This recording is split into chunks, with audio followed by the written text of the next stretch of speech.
Hi everyone, I'm continuing my series on how to paint convincing skies in watercolour, and in this video we're going to have a look at how to paint nice sunny skies. So I'm going to show you how to paint a clear blue sky. I'm going to show you how to paint a bright sky with white clouds, the puffy variety that we often see on a nice summer's day, and then we'll also have a look at how to paint those very high level wispy clouds that you also get when the weather's quite nice.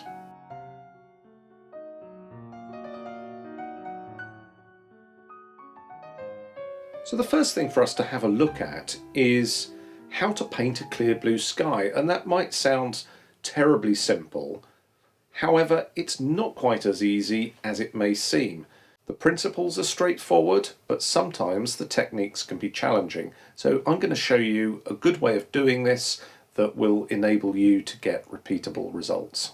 So let's start off with a clear blue sky. This is a photo that I took some years ago of Corfe Castle in Dorset. It can be tempting sometimes to think that it's very easy painting a clear blue sky because there's no clouds there and it's really quite simple. However, it does test your technique and it will show up any issues because, let's be honest, there's nowhere to hide here. There's no clouds that you can use as a cover-up if something goes not quite as you intended it. So don't just think that because it's a clear blue sky it's going to be easy to paint. We've still got to be on our game when it comes to technique. So as we move down the sky you can see that it becomes progressively paler. Only slightly, but it is evident. And you'll notice also that it's just becoming a little warmer too. So come on, let's have a go at painting this. I'll show you how to put in a nice graded wash that gives us that lovely feeling of a clear blue sky on a beautiful summer's morning. Okay, just before I paint this nice clear blue sky, I'm just going to talk to you a little bit about the three main blues that I use.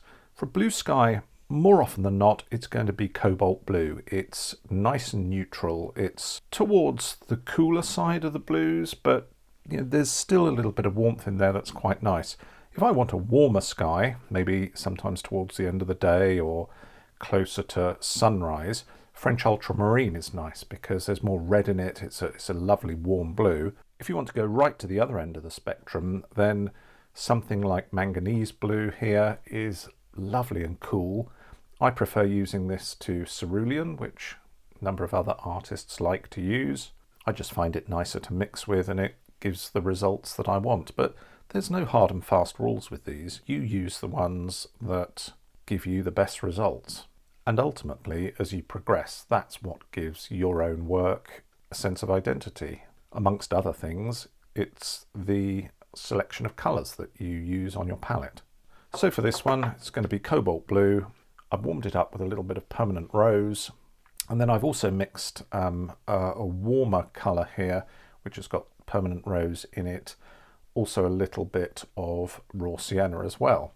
But if I'm painting outdoors, I'll simply wet the paper and then drop the colours in, mixing as I go. But I know that that's not necessarily easy, particularly as you're starting to paint with watercolour. Achieving accurate colour mixes doesn't come quickly. It comes with a lot of practice and experience. So have them mixed up before you start. Test them out on a piece of paper and then you'll have some confidence that the colours are going to be exactly what you want and you're not fiddling around trying to sort those out while your paper may be drying. So just two simple brushes for this. I'm going to use the Harke brush just to wet the paper. There's no need to draw the scene in here. I'm just going to put some simple landscape over the top once the sky's been painted. And all I need for this really is a nice large soft brush. This number 6 mop brush is perfect for painting skies. And I'm going to paint it wet on wet so that the cobalt blue can run down into this warmer colour just above the horizon level.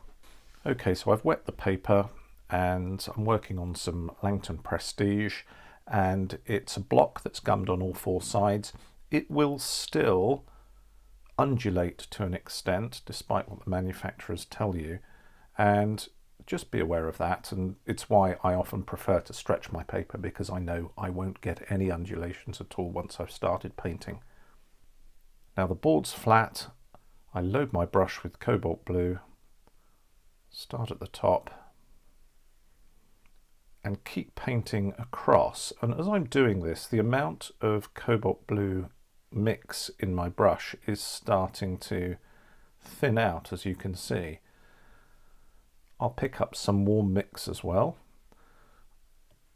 and start bringing that down the paper.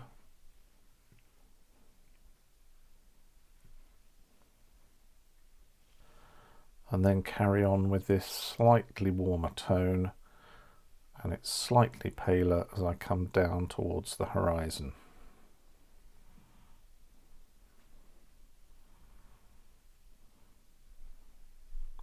Painting it out so it's very pale. Now this is all still very wet, and I'm just going to add a little bit more cobalt blue along the top here. I just want it to be slightly stronger up here. And again, paint that out. This is still all very wet, so it's all going to run and merge together. I've got a damp brush here, and I'm just going to run that along the edge there. You don't want too much of a build-up of wet paint, just in case as it's drying it starts to run back into this area of sky, so be aware of that. Now I've noticed just here that there's a mark on the piece of paper that I'm using. I don't know if it just got slightly scuffed or something, but what it does is it disturbs the surface, and the surface then accepts more pigment than other areas of the paper. It can be frustrating sometimes when that happens, and the lesson there, of course, is treat the surface of your paper with the utmost care. Any sort of damage to it will show up, particularly in an area like this where there's nowhere to hide. It's just a clear blue sky, and a little disturbance on the surface there has created that dark mark. Yeah, it's okay for this. It's just a demo that I'm doing, so I'm not producing a piece of work that's ultimately going to be sold or go to a gallery, but just keep an eye on things like that. Treat your paper with care. Now that this has dried, I can add in a little bit of landscape here so we can see what the sky looks like with something there. And why not use this little mark in the paper as some trees just there on the edge of that hill.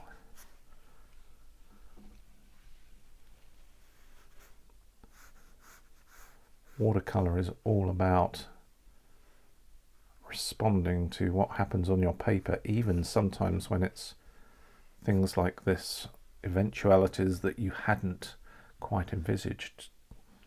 Do something with it.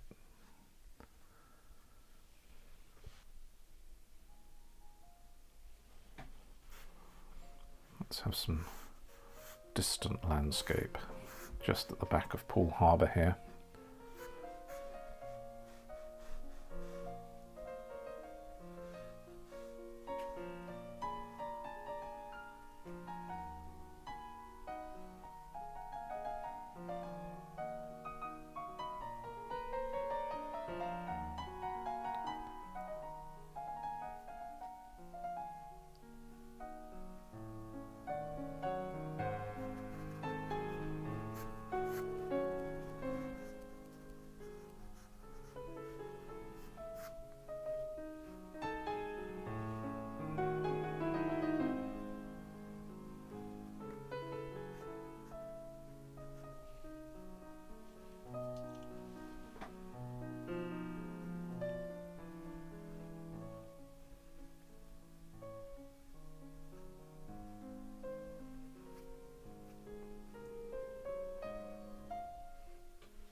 We don't need to do any more than that. It's just a simple bit of landscape here that helps us to give some context to the sky. And you can see we've achieved what we set out to do, which was to have a nice clear blue sky that becomes slightly warmer as it comes down towards the horizon. It's slightly paler too, and it's very, very subtle. There aren't significant changes in the sky here, but we've achieved that gradation, and we've kept it suitably light so that when some landscape is painted over the top, particularly with regard to the sky and how the light is reflecting off Poole Harbour, it's light enough so that it still has some shine and some glow to it when we put the landscape in. That's very important with the sky. Often we see a nice blue sky and think, well, okay, let's go all out with the blue, and it's just a bit too dark and it loses its shine and its sense of glow. You do need to achieve that. This is where it can be useful to test out your colours beforehand and to watch them dry, painted wet on wet, so that you can make sure that what you're going to achieve in your painting is exactly what you want. Have a go at this. It's a great way of practicing your graded washes. You don't have to put in a bit of landscape, but sometimes it just finishes things off and it helps you to understand the way the sky relates to the landscape. So it's not a bad idea, but have a go at it. Okay, so next let's have a look at a blue summery sky, but that has some lovely soft white clouds in it. This shot that I took on my phone of Studland Bay is a good example to work from. And I think it gives us most of the learning points that we need to tackle summer skies with clouds and get a feeling of how to paint these. The first thing to note is the base layer in the sky. Now, I did a tutorial about that a short while ago, and there's a link to it just here. And there we looked at the fact that skies tend to always have a base layer. In this case, you can see it's a warmer blue at the top. It becomes paler as we move down towards the horizon, and also slightly cooler in this instance. So that's our base layer, and then that is interrupted by these lovely white cumulus clouds that are just moving across the sky. Now, generally there are two ways to paint this, and the first is using a wet on wet technique. And I tend to do that when I have a busy scene that has a lot of detail in it and I want to keep the sky area reasonably quiet. If I have hard edges in the sky, I feel that that will just sometimes overcomplicate the painting. In this painting of Corfe Castle here, you can see that there's a lot of detail here in the buildings in the village, in the castle itself. And even though we've got a blue sky with some clouds in it, I just wanted those to be suggested softly, and I think that works well in the context of the overall painting. So that's something that you will need to make a judgment on yourself. Then alternatively, when the scene is a little simpler, then it can be a good idea to combine soft and hard edges in the sky. It's a little more tricky to do that, and I'm going to show you how to do that with this scene here of Studland. I just wanted to show you this painting that I did recently of an old barn on the South Downs in Sussex. Because it's a simpler scene and I have combined soft edges and hard edges, and it creates a nice overall feel. You can see also that I have kept some crisp edges to the cloud highlights just on top of the focal point of the painting, where the track leads round the side of the barn through the fence post and the little signpost, and that draws you in and gives some emphasis to that part of the painting. And I've done that using the edges in the sky. And again, this goes back to the video that I did recently where we looked at how to use the sky as a design element in your painting. If you haven't watched that, have a look at it. You might find it useful. And again, I've put a link to it up in the top corner. So the final thing that I want to say with regards to cloudy skies before we start painting this is not to try to copy them precisely, because if you do, it becomes extremely difficult. When I was learning how to paint, I found that painting cloudy skies was quite difficult, and I used to shy away from it. And I soon realised that the reason for that was because I was trying to copy precisely what was in front of me. And we run into problems like this when we're just working from a photograph, because you have a static image in front of you. And of course, if we were here at the water sports hut on Studland Bay, This is a moving scene. These clouds would be scudding across the sky. Every 30 seconds you look at it, the sky is going to be different. And so sometimes when you're painting on location, it can be a bit easier because all you're trying to do is create an impression over a period of minutes or hours or however long you're there. So I don't think there's anything more to be said about that. Let's just get stuck in and have a go at painting this nice summery cloudy sky. Now for this scene I'm going to take a slightly different approach. With the previous flat blue sky I painted that wet on wet, but here I'm going to combine some wet on wet work with some wet on dry work. And the reason that I want to do that is because a sky like this that is on a nice sunny day but has some nice fluffy white clouds in often looks good if there's a combination of different textures or edges. So some crisp edges to the white clouds in places looks nice, particularly when you have some soft edges as well. It provides a nice contrast in the sky and helps to promote a sense of movement too. And the key is to understand where you want to put the harder edges and where you want to keep them soft. So in this area here, where I have the large white cloud, that's prominent because I want it to counterbalance the hut. It's also close to the end of the headland here in Old Harry Rocks. It sort of sits above there. And our eye moves this way just because there's an element of interest here in the background. And to encourage that, it makes sense to have a little more detail in this area. So a hard edge on part of this cloud I think will work nicely. We'll maybe put some in over here as well, just to have a little bit of texture. But what you want to avoid is too many hard edges, certainly in corners, at the sides of the paper, and particularly in the distance, so where the clouds appear lower down on your piece of paper, they are the distant clouds, and we want to keep those soft. They're further away from us.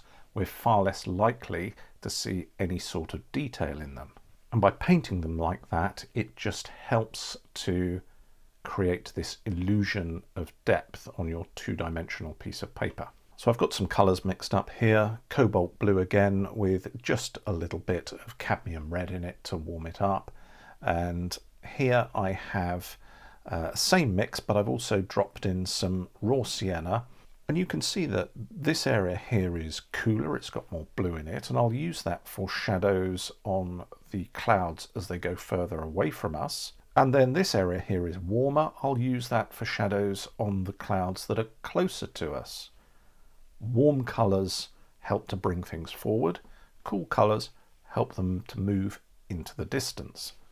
And you may think, oh, that only really relates to the landscape, and I'll have blue hills in the background and nice warm ochres and siennas in the foreground. Well, no, it also is the case for skies. And just paying attention to small details like that can help to give your work an extra edge and a sense of realism and a sense of 3 dimensions. I'm going to be working mainly with this size 10 round brush, and I've got my old brush here that I'll use for some blending. I've also got a very old sable brush here that's nice just to wet the paper in areas where I want to allow the edges to merge into each other and to be nice and soft. And what I tend to do is paint some clear water onto the sky in the area where the clouds are going to be. So this large cloud, I've got water painted here, and I'm going to paint some in here. I think I'll wet along the top of the paper here too, just to allow that to run together nicely. But I'm leaving some space here on the top of this cloud and some space here that's dry paper, because that will allow me to achieve the edges that I'm looking for. And I'll paint down towards the horizon with some water too. Again, I'm not too concerned whether or not I cover all the paper here, because I can react to that as the sky develops. So let's start with some blue. At the top, I'm working down the paper. I've got the board here at a slight angle.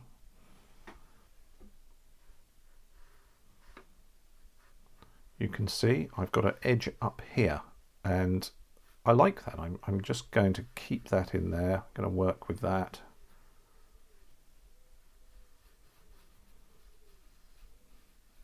Some here too. That's just nice. It gives the sense of high level wispy clouds as well. And let's come down and create the top of this cloud.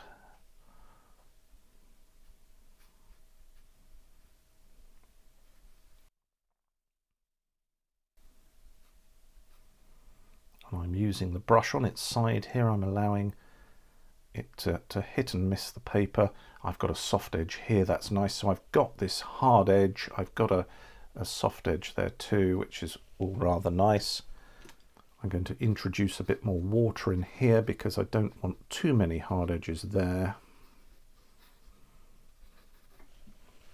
Now, as we come down the paper, let's remember that our base layer, the blue, gets slightly cooler. And so I've just added in a little bit of raw sienna, and that helps to cool the blue down. And what I'm doing here with the blue is really just suggesting cloud shapes. I'm using a negative painting technique whereby it's the blue that describes the shape of the white clouds. Now what I must do is, while this is still wet and workable, I need to get in some cloud shadow, and it's on this side of the cloud here, and it comes underneath to have some in there. It's the same here too.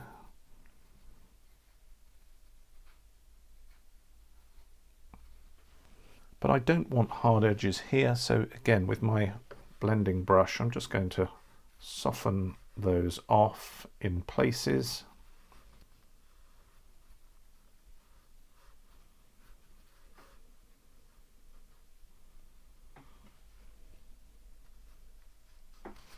And what I'm doing is just keeping an eye on what's happening, making a few adjustments here and there. I think I'll soften some of this off too.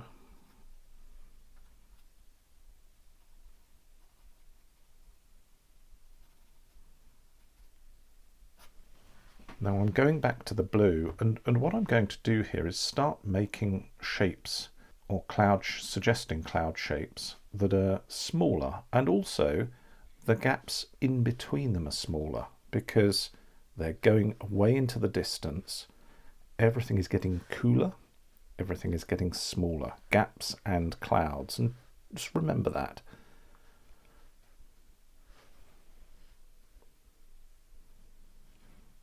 There's a little hard edge there that I'll keep in. I think that's quite nice.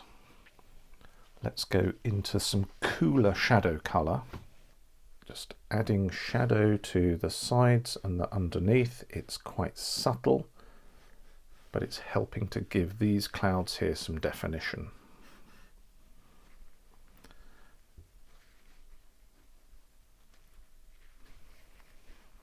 And now as I come down towards the headland here, it's quite nice because there's a bank of dark cloud that's sort of gathered over the top of the headland, and what that's doing is it's helping to describe the outline of the landscape. So the white chalk cliffs of Handfast Point and Old Harry Rocks, they're not being painted, but because I'm painting around them negatively with a darker colour, it is giving them some definition.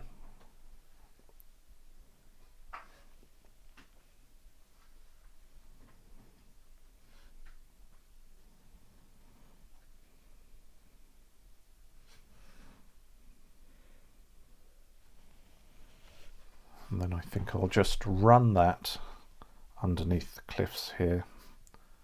Damp brush, just let that flow down into the sea area, that's fine. Now while this is still wet, I'm just going to put a slightly darker shadow area onto the cloud, just here.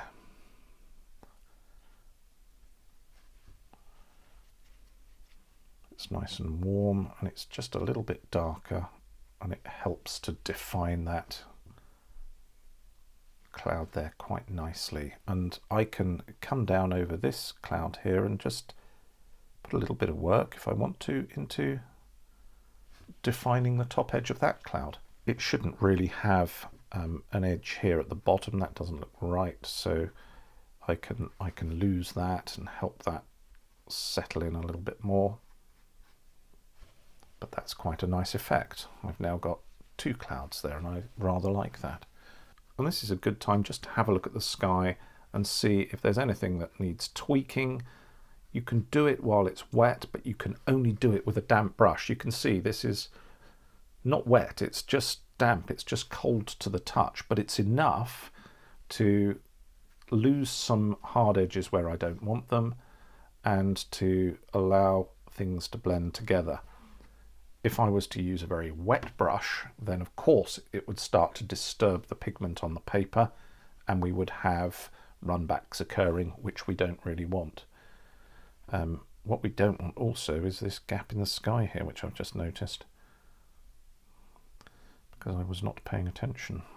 Now I'm going to leave it there. I quite fancy a bit of darker shadow just in here, but I know by looking at the paper that it's now at the stage where it's damp, and to put in a darker shadow here would be a little bit risky. Would probably get a run back unless I put in a very dark mix of paint here, but that would be too dark for the cloud here. I just want a subtle change.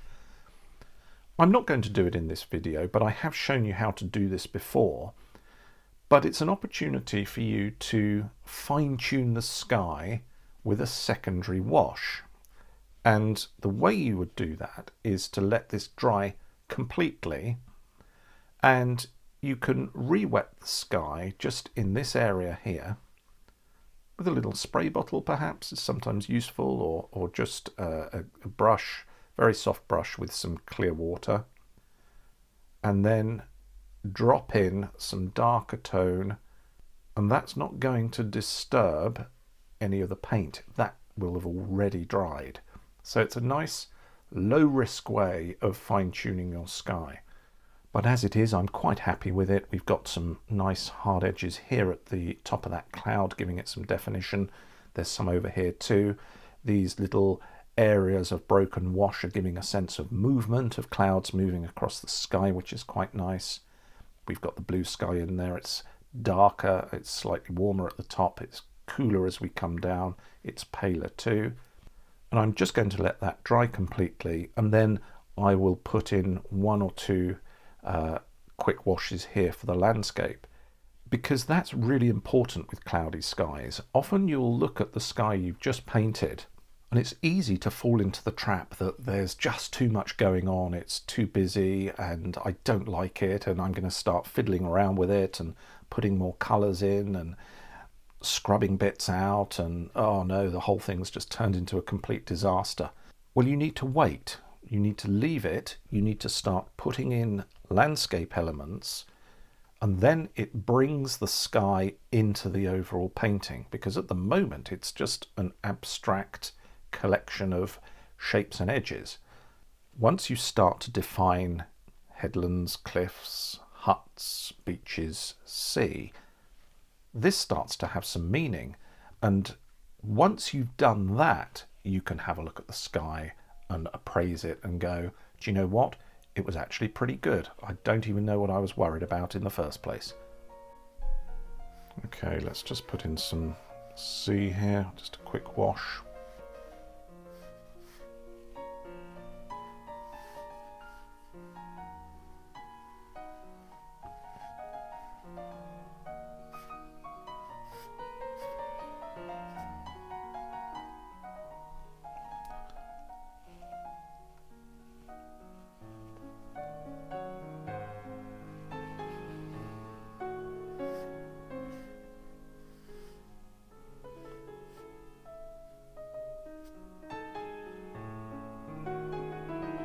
suggest a few waves in here with a broken brush stroke. Not that you often get many in Studland Bay in the summer, but it looks nice. While we're there, let's suggest this area of hard standing that the hut's on. It actually masks the beach.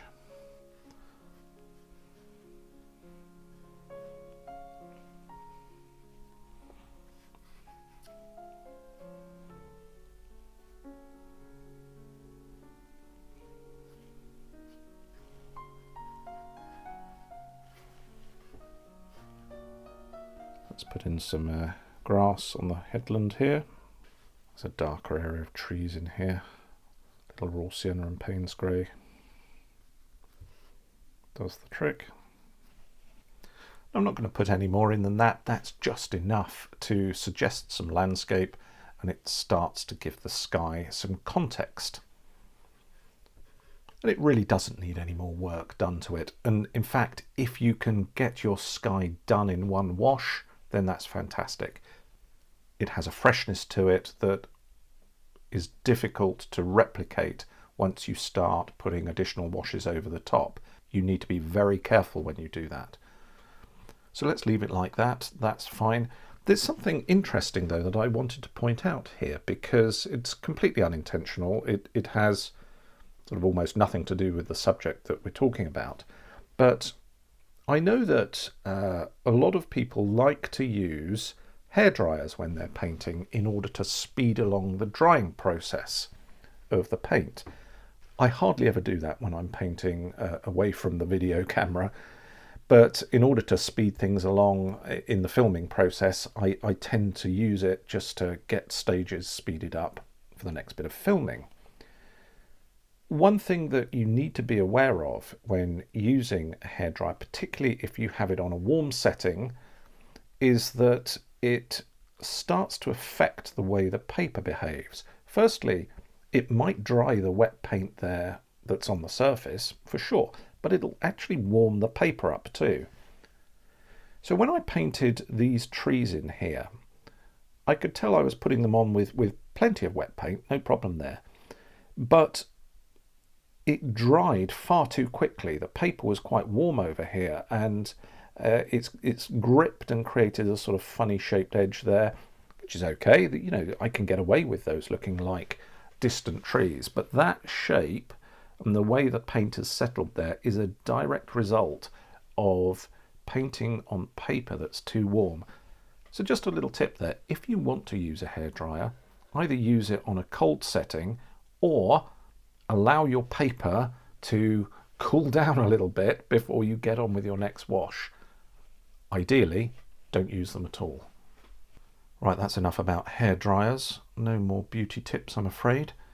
Let's get back to the sky and summarise some learning points here. We've paid attention to our base layer. The blue is warmer and darker in tone at the top, and as we come down through the sky, you can see it becomes slightly cooler and slightly paler. I've given some thought to where I want to have edges in the sky and how that will relate to the landscape below. You need to make sure when you're doing something like this, combining soft and hard edges, that you don't just have it in one place. Otherwise it starts to look a bit too obvious and odd. So it's balanced out by a few hard edges elsewhere, but the vast majority of the cloud shapes here are soft. That contrast is nice. Have a go at painting skies like this. They're not particularly easy. You have to make sure your timing is right so that you're not disturbing paint in the drying process and creating funny runbacks and shapes in the sky. You need to have a sense of where you're going with it and be prepared to respond to what's happening on the paper. You cannot paint a sky like this by observing your reference image or the landscape in front of you if you're painting outdoors and copy every single cloud. It just becomes too difficult and it would actually look too complicated. So have an idea of where you want things to be, but respond to what's happening on the paper. Use plenty of wet paint, Have a damp brush to help you soften edges that you feel are a little intrusive. I still practice these, so keep practicing it and have fun with it. It's actually an enjoyable way to paint. I just thought I'd cut in here quickly and mention my Patreon account. Over the last year or so, I've had a number of requests from many of you who said, is there somewhere where we can support what you're doing, and do you have a Patreon account? And I've never put one in place up until the beginning of this year. Well, it's proving to be incredibly popular, and one of its features is a series of videos that will be filmed and released over the next year or so. And one of its features is to try and close the gap between what we see when we're in the landscape and what we end up with on our piece of paper.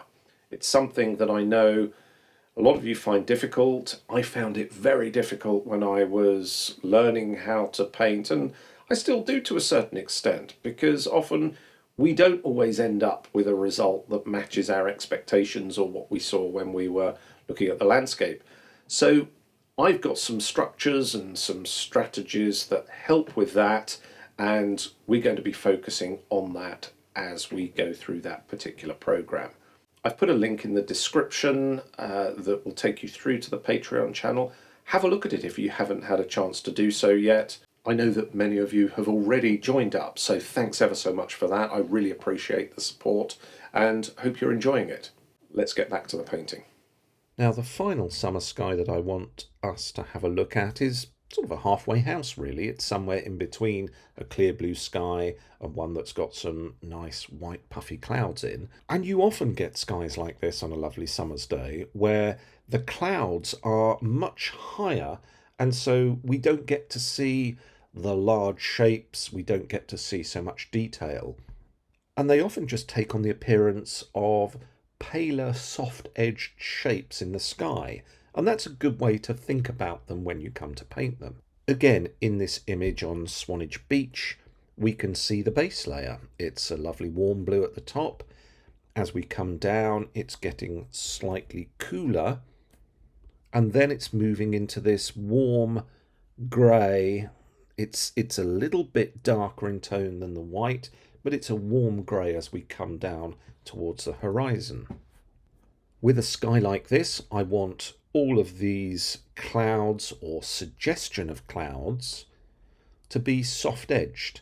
I don't see the need for any hard edges here, and so by painting this sky wet on wet, I'll achieve that look, and it will help to create the sense of a warm summer's day with some high-level cloud that's there, but it's not going to trouble us. It's not going to drive us off the beach, and we're not going to suddenly have to do a run for the car because it's tipping down with rain. So come on, let's see what we can do with this one. So to paint this scene of Swanage Beach in the late afternoon sun, I'm going to use French ultramarine. It's warmer than cobalt blue, and as the day progresses, the sky seems to be taking on a warmer hue to it. And I'm going to drop that into a wet area of sky, so all the sky is going to be painted wet on wet here. I want the sense that even though the clouds are visible, they are very high up in the sky, and there just wouldn't be any hard-edged detail. And so I'm going to capture that by leaving areas of wet paper, allowing the blue to run into the areas that I want it to, and then we're going to get nice and warm and pale as we come down towards the horizon. And these are nice skies to paint. They're really great fun. So let's see how we get on. So I have some French ultramarine and a little bit of light red in there as well. It just takes away that sort of out of the tube zinginess that ultramarine tends to have. And here for the lighter area of sky, I've mixed some more light red and some raw sienna as well, just so I've got that pale warm tone to drop in close to the horizon. So let's wet the paper first with the Harke brush. I'm coming right down over the distant headland. I'm not going to paint into it immediately because the ultramarine will just run everywhere, and I want to retain some shapes where there are little soft wispy bits of high level cloud. There we are, that should be fine. So let's start in the center here and work towards the edge of the painting. And can you see I'm just leaving some areas of unpainted paper which will suggest cloud. Through the middle here there isn't much cloud, let's block that in. And then up here there's one or two sort of funny high level shapes, something coming down here.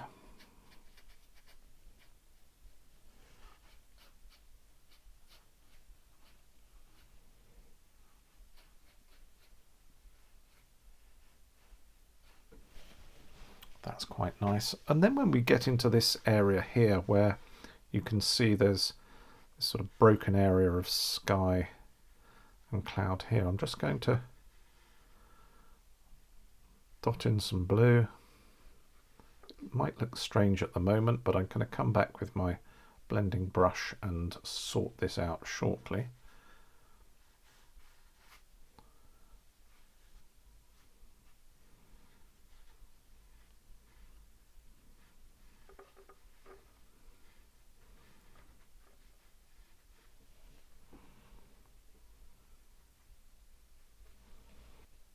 And now as I'm coming down towards the horizon, you can see it's getting a little bit warmer, it's getting paler.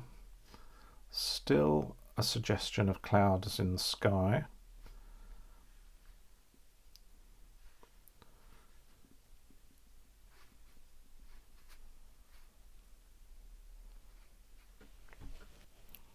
In here it's pale and it's warm.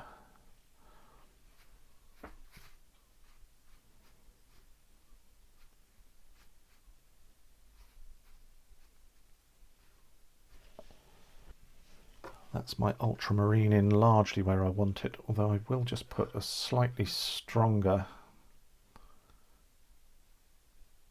tone in at the top here.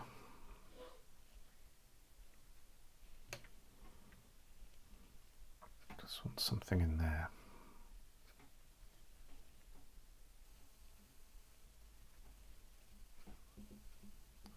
Ooh, this has almost dried too much. This is where the undulations of watercolour blocks can catch you out if you're not careful, because certain parts of the paper dry at different rates to the others. So you need to be careful about that. Okay, blending brush now, just to soften off some of these shapes.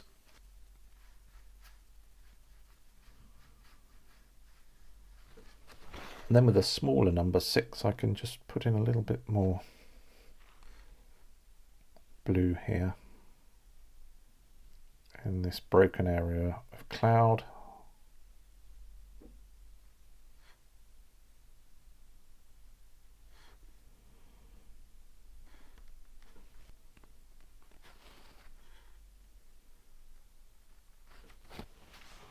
There, I rather like that across there. That's a nice little piece of detail, but without having any hard edges and anything that's too distracting. So I don't really need to do anything more than that. I'm just going to let it dry. We'll put in some landscape again just to give this a sense of context and understand it in relation to a painting as opposed to just looking at a sky. But I can see it's going to work out quite nicely. Now the more I continue to blend and scrub and think things aren't right and lift things out, as I mentioned in the previous sky that we looked at, the more it's going to lose its freshness and its sense of transparency. So try and get it down as quickly as you can with as little fuss as possible, leave it alone, and then put some landscape in.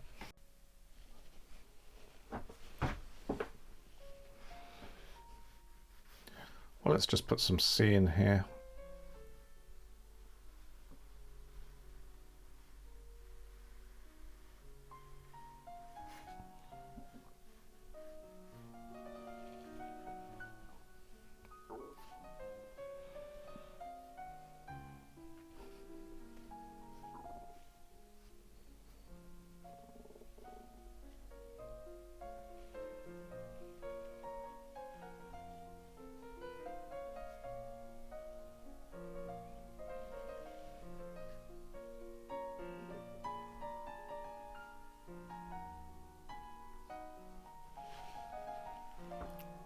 Okay, so we've got some sea here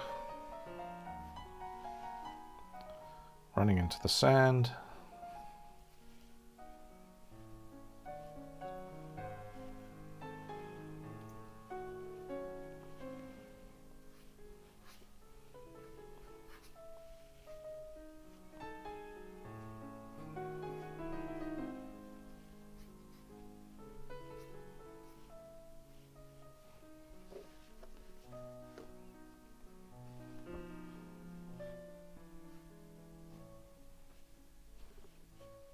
Let's have a little bit of seaweed here on the shoreline.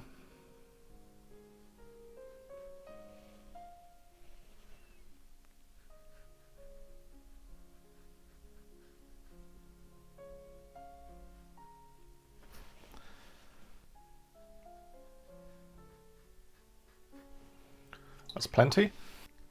Let's just put the headland in here. Can come down to the shoreline.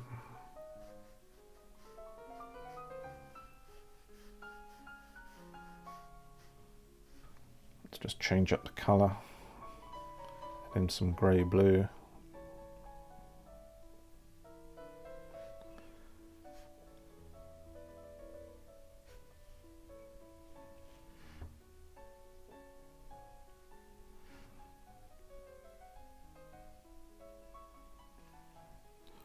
Painting this little area of bluff here. There's a bit of exposed cliff at the base where there's been a few landslides and various things over the years. Go around the edge of these beach huts and the people just standing there.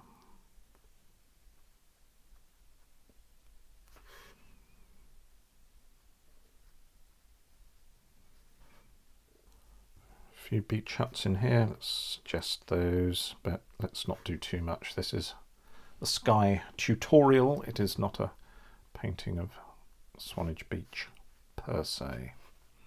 I'm not going to do any more than that. That's just enough landscape to bring the sky into the painting, just to give it some context. And we have a nice summer's afternoon sky. It's getting on towards evening. The colours are starting to warm up a little bit. That's why I chose ultramarine. It creates a nice warmth to the sky. We can see a suggestion of clouds. We know that they're there. We don't know too much about them. They're at a high level. There's absolutely no chance that there's going to be a downpour, which, if I may say so, is a regular occurrence on beach days out in British summers. But no chance of that here. Our clouds are simply suggested by leaving unpainted areas of the paper, defined by the blue, and painted wet and wet. So why don't you have a go at painting a sky like this? They're great fun to do. They require a dynamic approach. They require confidence. It may look simple, but there's some tricky techniques here, but you will be able to achieve those with practice. Well, thanks very much for watching, and I hope you found that guide to painting summery skies helpful. Next time round, we'll be having a look at how to paint the sky at sunset and at sunrise, and I hope you'll be able to join me for that too.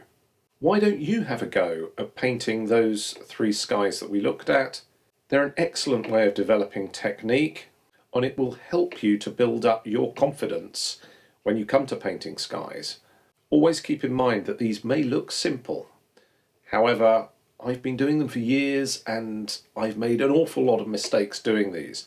And you will find that there are some aspects of painting this that can be a little bit tricky, but that's the importance of practice. So why don't you give it a go? And as always, thanks ever so much for watching, and I look forward to seeing you next time.